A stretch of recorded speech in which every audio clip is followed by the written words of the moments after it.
My brother stole our inheritance while I was paying for Mom's hospital bills, so I sued him quietly.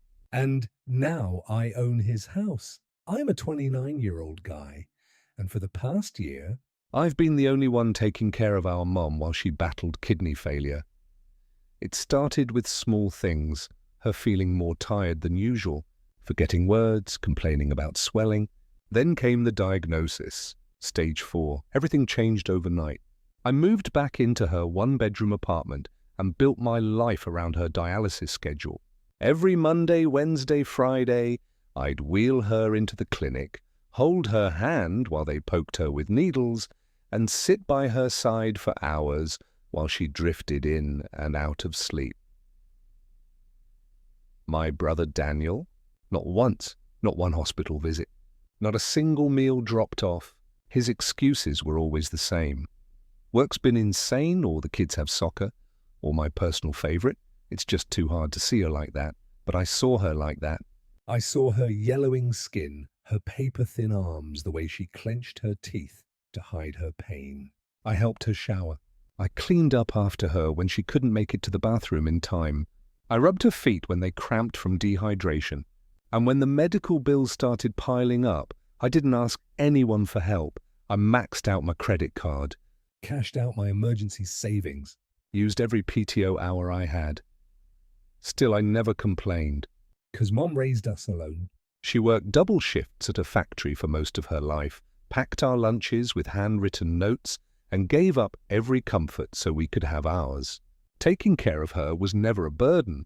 It was the least I could do, but while I was losing sleep trying to keep her alive, Daniel was making moves I didn't see coming, and it all started with a letter I wasn't supposed to find. It was a Thursday afternoon. Mum had just fallen asleep after her dialysis, and I figured I'd use the quiet to sort through the growing mountain of unopened mail on the kitchen table. Most of it was the usual: medical bills, appointment reminders, the occasional grocery store flyer. But one envelope caught my eye. It was thick, cream-colored, and addressed to both me and Daniel. That alone felt odd. We rarely received joint mail anymore, not since we moved out years ago. But what really froze me was the seal. It had already been broken. Inside was a formal letter from my grandfather's estate attorney. Grandpa passed almost 9 months ago, and I remembered hearing from Mum that he'd left behind a sizable trust, his house, retirement account, a few investments he'd built over decades. But I never followed up. I was too buried in Mum's health crisis to think about money. This letter, though, was a formal update. It referenced final asset distribution and release signatures on file. And my name was nowhere in the final summary. Just Daniel's. I called him right away. "Hey," I asked, trying to sound casual, "did you get a letter from the estate lawyer?" He didn't miss a beat. Yeah, just tax stuff. Nothing to worry about. That was it. No explanation. No mention of why it was addressed to me, too. No concern that I clearly hadn't seen any of it before. But then I remembered. 2 weeks ago, Daniel posted photos from a luxury beach resort in the Maldives. Brand new Jeep in the driveway. Designer clothes on the kids. He said it was all from a bonus at work. My gut told me otherwise. That night, I went to log in to the estate portal we were both given access to after Grandpa died, but my login didn't work. Access denied. Password reset blocked. Account no longer recognized. That's when the panic crept in. What the hell had Daniel done? The next morning, I called out sick from work and drove straight to the law office listed on the envelope. My hands were sweating on the steering wheel the whole way there.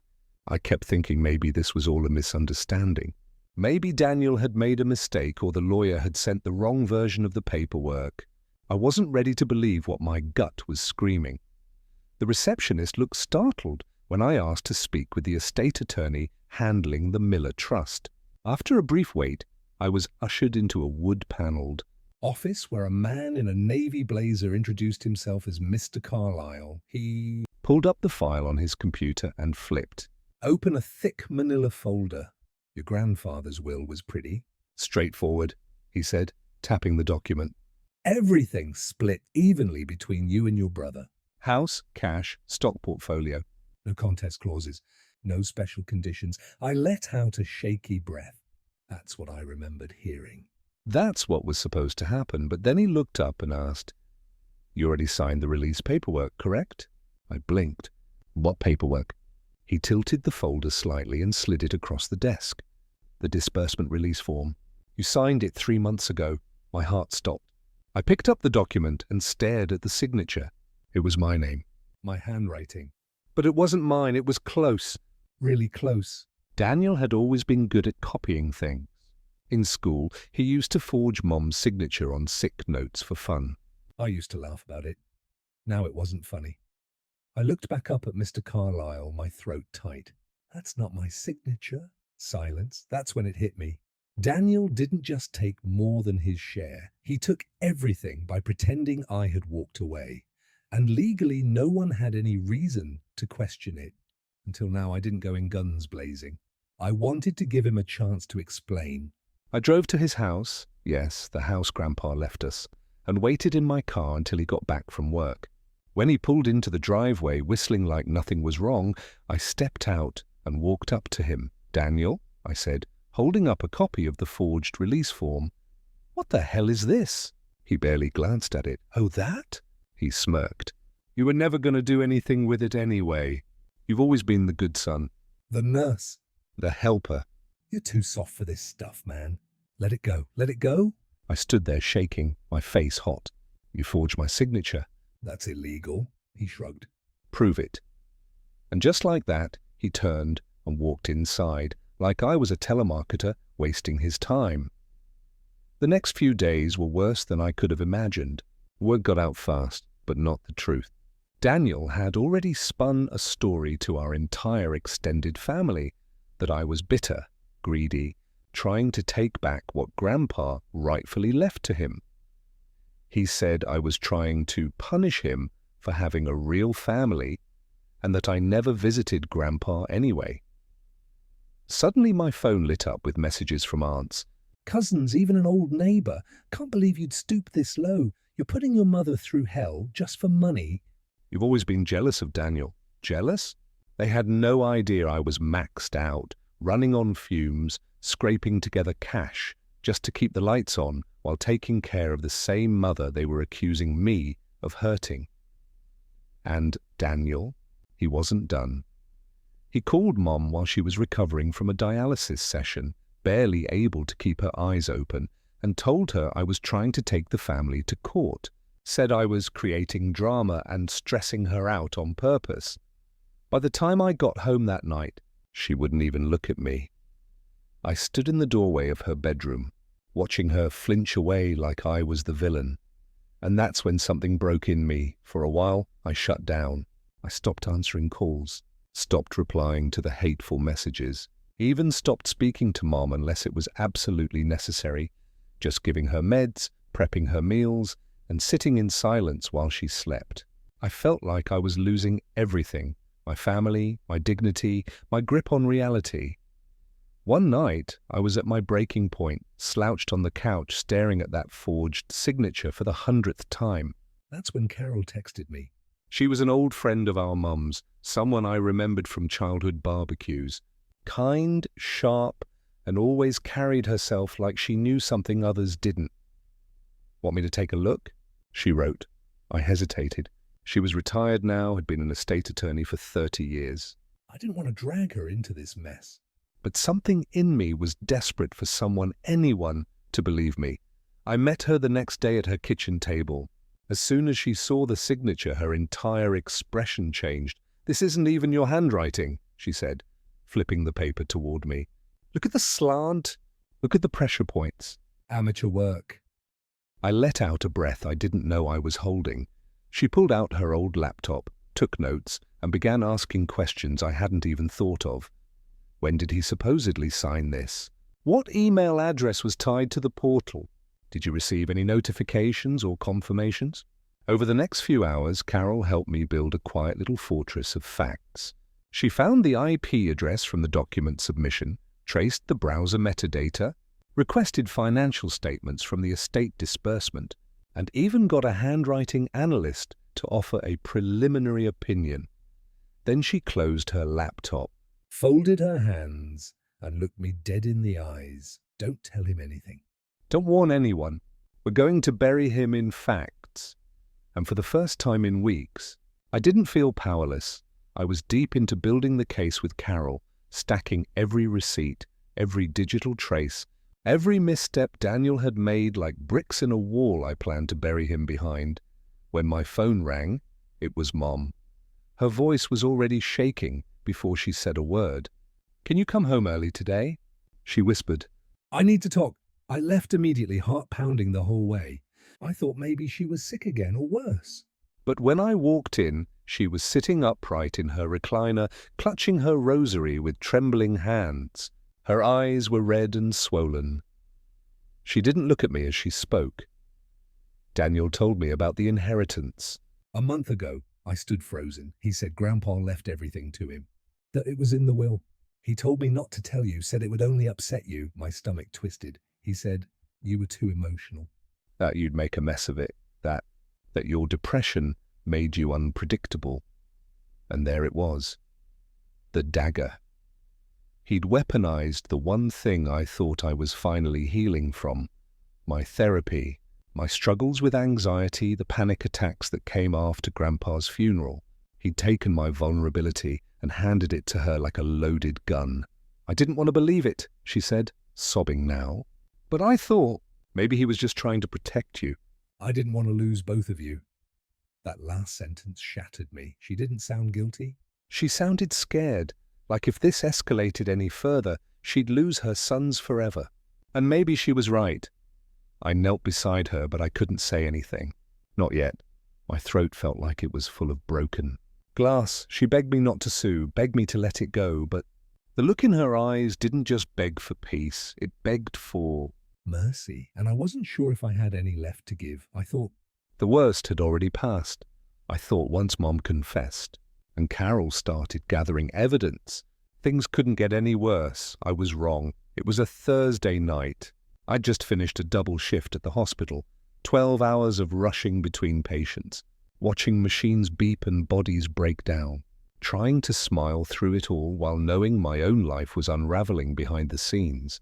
All I wanted was a shower, a bowl of microwaved rice, and silence. But when I got to my apartment, I saw it. A folded piece of paper taped crookedly to my front door. At first, I thought it was a flyer. Maybe a notice for maintenance or pest control. No, it was an eviction notice. I read it 3 times before the words really settled in. My rent was overdue by 2 months. I had 10 days to either pay the balance or vacate the property. Confused, I pulled out my phone and called the leasing office. After some hesitation, the receptionist told me the payments linked to Ms. Miller had stopped coming in. My mum, her name had been on my lease as a codependent ever since I moved her in part-time to help with her care. Daniel had apparently been paying her share through estate. Assistance. Money from Grandpa's inheritance. He stopped Paying, quietly, deliberately, and never told me. I sank to the floor in the stairwell, my back against the cold concrete wall, and cried. Full body, silent sobs that I hadn't let out in years. The kind you choke on because you don't want your neighbors to hear. Daniel hadn't just stolen from me. He wasn't content with the inheritance, the house, the lies. Now he was coming for the roof over my head. He was trying to erase me from the present, like I was the burden he always painted me to be. And for the first time in my life, I felt utterly disposable. I didn't want to make it public. This wasn't about revenge posts or family drama on Facebook. This was about survival and dignity. Carol helped me file the civil suit for inheritance fraud. Every step was quiet, strategic, deliberate. We used my savings for the filing fees, and she connected me with a pro bono litigation firm that took one look at the forged documents and agreed to represent me without hesitation. We didn't announce anything. No confrontation. No warning shot. Just legal paperwork served at his door while he was busy posting about his new backyard grill set.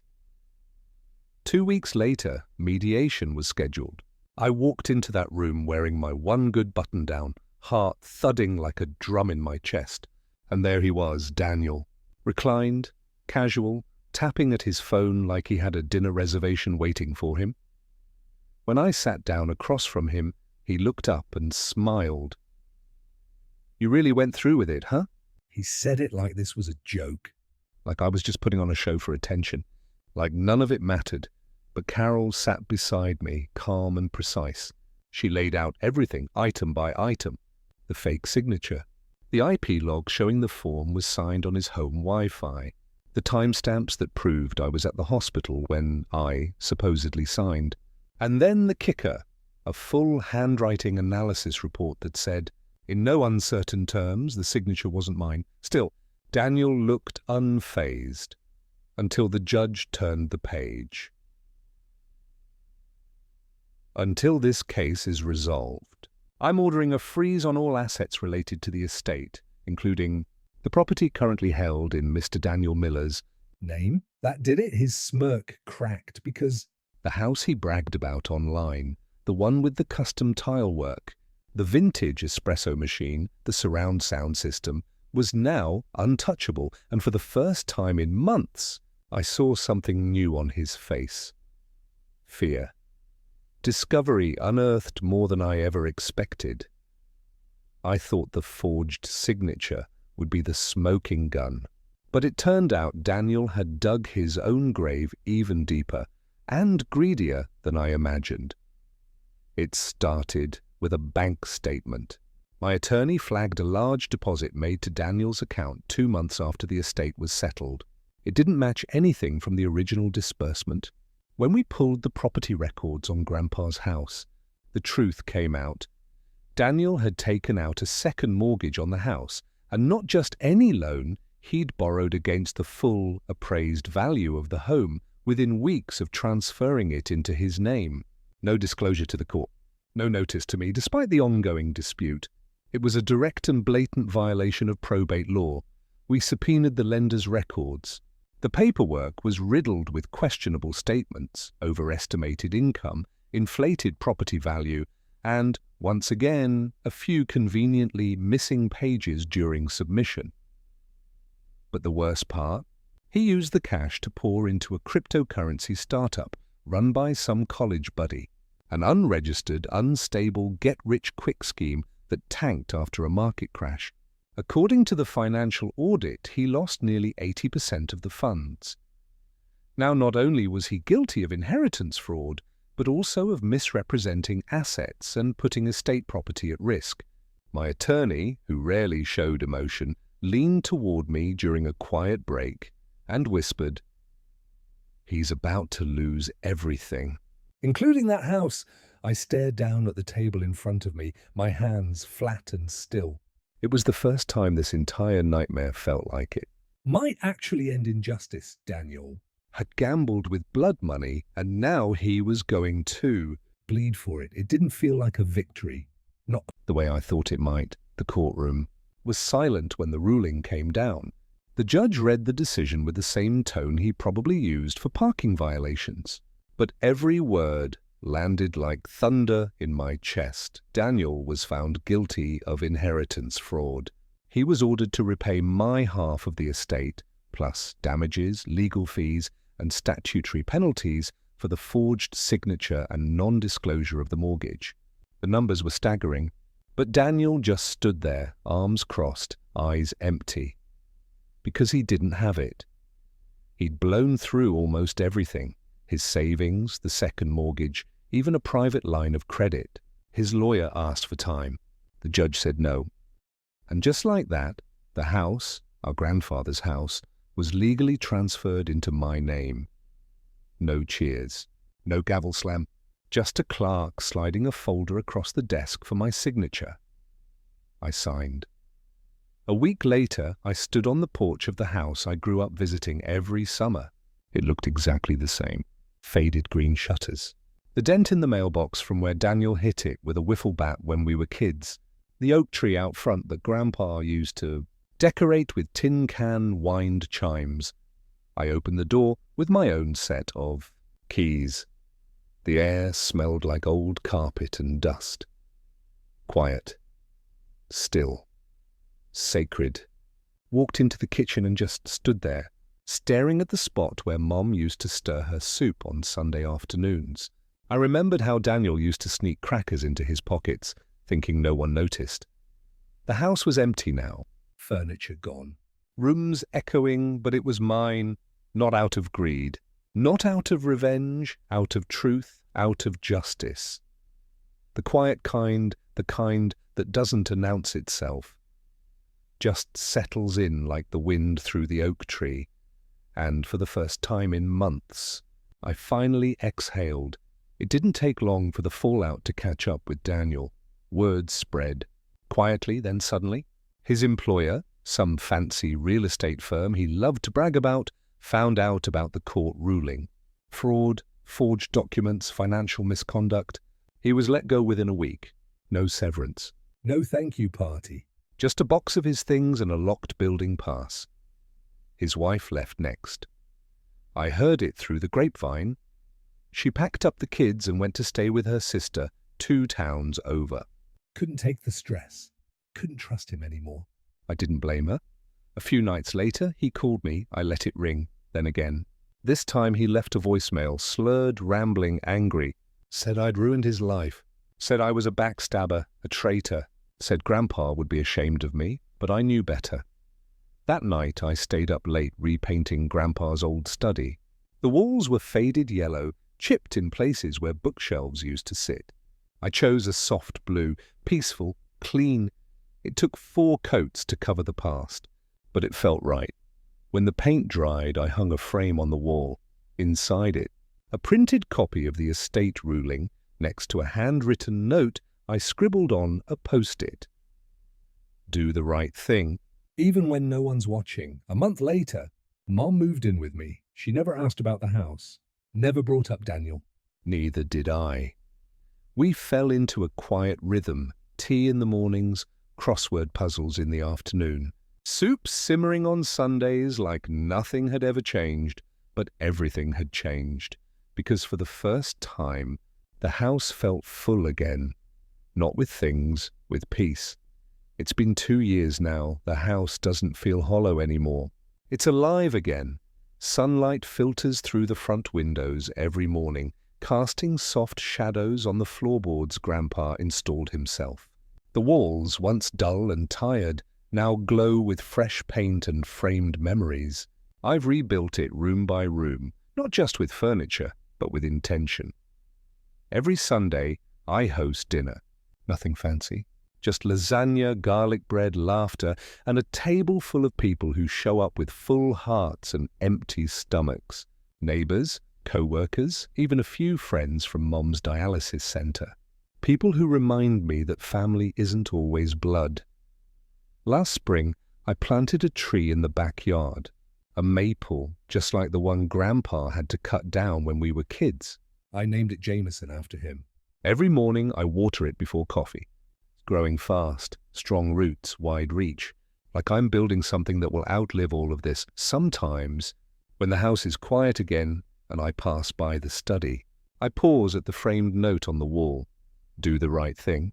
Even when no one's watching, I think about Daniel more often than I'd like to admit. How different things could have been if he'd just told the truth, if he'd just shared, if he'd remembered that the inheritance wasn't just money, it was Grandpa's legacy. Our family's foundation. But maybe this was always meant to happen because I didn't just win a lawsuit. I took back everything he tried to erase. My peace, my mother's safety, my name, and I did it without shouting. Without vengeance, without becoming him. Quiet revenge, loud healing. This house isn't just mine now, it's what it always should have been. Home.